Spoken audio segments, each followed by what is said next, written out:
Nixa man and his sons are unscathed tonight after riding out an EF-0 tornado that hit their auto shop yesterday.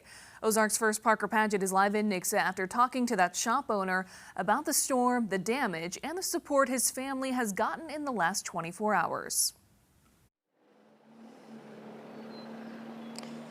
Yeah, this is what's left of John Reppert's shop after that tornado ripped through Nixa, and you can see a lot of debris on the ground here. Most notably, that Jeep you see, that car was actually on a lift during the storm. They recently got it down in the past several hours. Now, Reppert tells me he spent nearly 15 years as a worker for a power company, always responding to storms to help those in need after the fact. This time, Reppert was in the storm, something he says he never wants to go through again.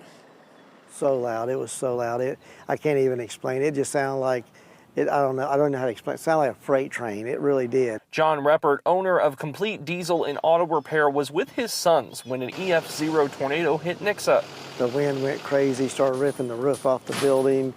Me and my one son hit the floor, you know, just kind of hanging on to each other and waiting for it to get over. His other son was elsewhere in the shop, but was able to get to safety. He ended up getting up underneath a pickup, you know, in his bay and hanging on up underneath a truck that was in his bay. We all went into our little kitchenette area in the center of the building and just laid on the floor, you know. It was pretty scary. I mean, it was very scary, you know. I thought we were all three goners, for sure. When the storm passed, they were in shock. The roof was gone. I mean, it was already gone with so fast, you know, and it slung our toolboxes out back and all of our benches and everything just scattered all over our back parking lot, you know, but destroyed several vehicles. I don't know how that thing is still on the list. They've had support from neighbors and nearby businesses. It's been awesome. We've had so many people offer help and that has come and helped us, you know. I've had so many phone calls and text messages.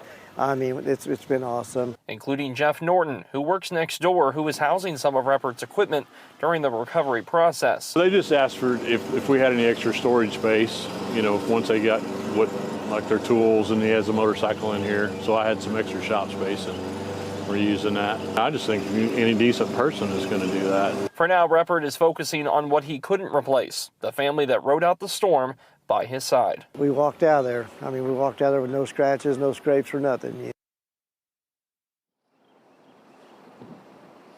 Reppert tells me he's working on a permit as they continue this cleanup process. We reached out to the city of Nixa, and an official told me that's likely a demo permit, and that usually takes about 5 to 7 days, but that official told me that they will work to push that through as soon as possible. Reporting live in Nixa, Parker Paget, Ozark's First.